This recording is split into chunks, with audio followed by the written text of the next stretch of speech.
మామ మనం third class related assessment ఈ వీడియోలో చేద్దాము. ఒకవేళ ఆ క్లాస్ చూడకపోతే అది చూసి చూడు మామ. అక్కడ ఇంటర్వ్యూ క్వెషన్స్ కూడా ఉన్నాయి. అవి చాలా ఇంపార్టెంట్ మామ. ఓకేనా?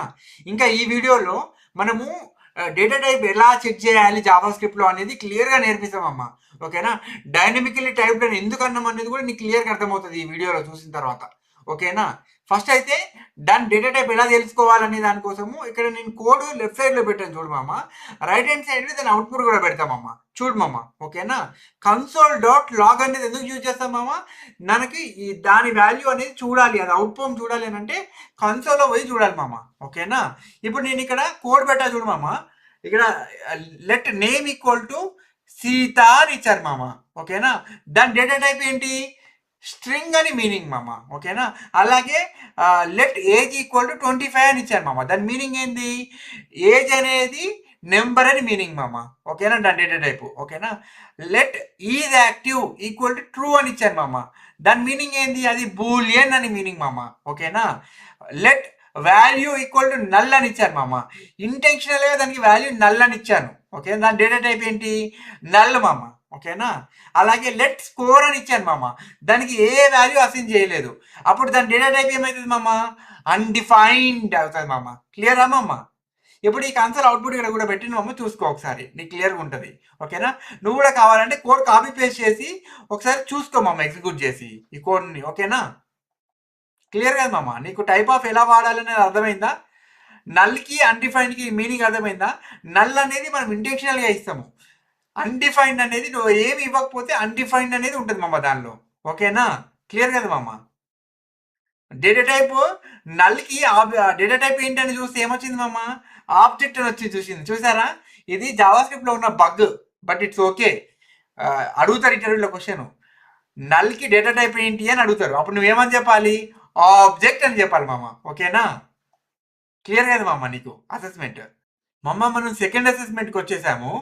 ఈ అసెస్మెంట్లో డైనమిక్ టైపింగ్ అనేది ఏంటో నీకు క్లియర్గా అర్థమయ్యేలాగా చేస్తామమ్మ. ఓకేనా? ఇక్కడ లెఫ్ట్ సైడ్ కోడ్ పెట్టినా, రైట్ సైడ్ దాని అవుట్పుట్ కూడా పెడతా చూడు మామ. ఓకేనా? ఇక్కడ ఏం చేసా? లెట్ ఎక్స్ ఈక్వల్ టు 100 అన్నా. ఓకేనా? దాని నెక్స్ట్ లైన్లో ఏం రాశాను? Console dot log type of X అని ఇచ్చామమ్మ. అప్పుడు దాని మీనింగ్ ఏంటి? దాని డేటా టైప్ ఏంటి అనేది చెప్పమని చెప్పాము. అప్పుడు అది ఏమని ఇస్తుంది? నెంబర్ అని ఇస్తుంది మామ. ఓకేనా? ఇప్పుడు సెకండ్ టైం ఎక్స్ ఈక్వల్ ఏం చేశాను మామ? జావా స్క్రిప్ట్ అని ఇచ్చాను మామ. స్ట్రింగ్, డబుల్ కోట్స్ పెడితే స్ట్రింగ్. ఓకేనా? ఇప్పుడు దాని డేటా టైప్ ఏంటి? స్ట్రింగ్ అని వస్తుంది మామ. ఓకేనా? అదే ఎక్స్ ఈక్వల్ టు ట్రూ అని ఇచ్చాను మామ థర్డ్ టైం. ఓకేనా? దాని నెక్స్ట్ లైన్లో కన్సోల్ డాట్ లాగ్ చేసి టైప్ ఆఫ్ ఎక్స్ అని ఇచ్చాను మామ. ఇప్పుడు ఏమవుతుంది? అది బూలియన్ వస్తుంది మామ. అర్థమైందా? ఇక్కడ ఒకటే వేరియబుల్, దాని డేటా టైపు, దాని వాల్యూ ఇంటిజర్ ఉంటే ఇంటిజర్ అని చూపించింది. అదే వేరియబుల్కి జావా స్ట్రింగ్ పెడితే స్ట్రింగ్ అని చూపించింది. అదే వేరియబుల్ లోపల బూలియన్ పెడితే బూలియన్ అని చూపించింది. అర్థమైందా మామ? ఇక్కడ అర్థం చేసుకోవాల్సింది ఏంటంటే మామ, ఆ వేరియబుల్ని నువ్వు డేటా టైప్ని డైనమిక్గా చేంజ్ చేయొచ్చు.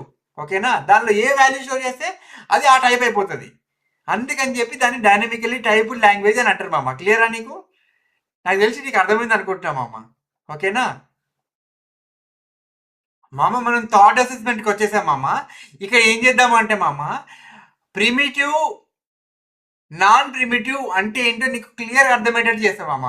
ప్రిమిటివ్ అంటే వాల్యూ టైప్స్. ఓకేనా? దానిలో వాల్యూ మాత్రమే ఉంటుంది. కాపీ చేస్తే కాపీ అవుతుంది, కానీ ఒక దానిలో చేంజ్ చేస్తే ఇంకో దానిలో చేంజ్ అవ్వదు. అలాంటి వాటి ప్రిమిటివ్ డేటా టైప్స్ అంటారు మామ. ఓకేనా? నాన్ ప్రిమిటివ్ డేటా టైప్స్ అంటే ఏంటంటే రిఫరెన్స్ టైప్స్ అవి. ఓకేనా? నువ్వు ఏ ఈక్వల్ టు ఒక ఆబ్జెక్ట్ ఇచ్చి బి ఈక్వల్ టు ఇంకో ఆబ్జెక్ట్ ఇస్తే ఏలో చేంజ్ చేస్తే ఆ చేంజెస్ అన్ని బిలో చేంజ్ అవ్వాలి. దాన్ని రిఫరెన్స్ టైప్ అంటారు మామ. క్లియర్ కదా మామ? ఇది క్లియర్గా చెప్పడానికి నీకు ఇక్కడ కోడ్ లెఫ్ట్ హ్యాండ్ సైడ్లో పెట్టాను చూడు మామ. ఇక్కడ నేను ఏం చేశానంటే మామ, ఏ ఈక్వల్ టు 10 అన్నా, బి ఈక్వల్ టు ఏ అన్నా. ఓకేనా? ఇప్పుడు బి ఈక్వల్ టు 20 చేసిన. ఓకేనా? ఇప్పుడు నేను కన్సోల్ డాట్ లాగ్ చేసి ఏని ప్రింట్ చేస్తా, బిని ప్రింట్ చేస్తా. చూడు మామ, ఏలో 10 ఉంది, బిలో 20 వచ్చింది. అర్థమైందా మామ? ఇవి ఏలో బిలో చేంజ్ చేస్తే ఏలో చేంజ్ అవ్వలేదు. అందుకని చెప్పి దాన్ని ప్రిమిటివ్ డేటా టైప్స్ అంటారు మామ. ఓకేనా? ఇప్పుడు నాన్ ప్రిమిటివ్ డేటా టైప్స్ అంటే ఏదో క్లియర్గా చెప్తా మామ. చూడు మామ, మీకు ఆల్రెడీ చెప్పాను, ఆబ్జెక్ట్స్, అరేస్ అనేటివి నాన్ ప్రిమిటివ్ డేటా టైప్స్, అవి రిఫరెన్స్ టైప్స్. ఓకేనా? ఫంక్షన్స్ కూడా. ఓకేనా? ఇక్కడ నీ ఎగ్జాంపుల్ ఓన్లీ ఆబ్జెక్ట్ గురించి పెట్టాను మామ. ఇప్పుడు OBJ 1 equal to name equal to Ram అని ఇచ్చాను మామ. ఓకేనా. ఇప్పుడు ఓబీజే 2 ఈక్వల్ టు ఓబీజే 1 అన్నాను మామ. ఓకేనా. ఇప్పుడు ఓబీజే 2లో కూడా ఓబీజే 1 లాంటిదే ఉంటుంది. ఓకేనా. ఇప్పుడు OBJ 2 dot name equal to Shyam అని ఇచ్చాను మామ. అప్పుడు నేను ఇప్పుడు కింద కన్సోల్ డాట్ లాగ్ అని చెప్పి ఆబ్జెక్ట్ 1 డాట్ నేమ్ ఇచ్చా, అలాగే console dot log object 2 dot name అని ఇచ్చా. ఓకేనా. ఇప్పుడు చూడు మామ, రెండిట్లలో కూడా శ్యామ్ అనే వచ్చింది. అరే ఎట్టొచ్చిందిరా నాయన అంటే అది రిఫరెన్స్ టైప్ మామ. ఓకేనా. అందుకని చెప్పి అలా పనిచేస్తుంది మామ. గుర్తుపెట్టుకో, అరేస్, ఆబ్జెక్ట్స్, ఫంక్షన్స్ అనేటివి రిఫరెన్స్ టైప్స్.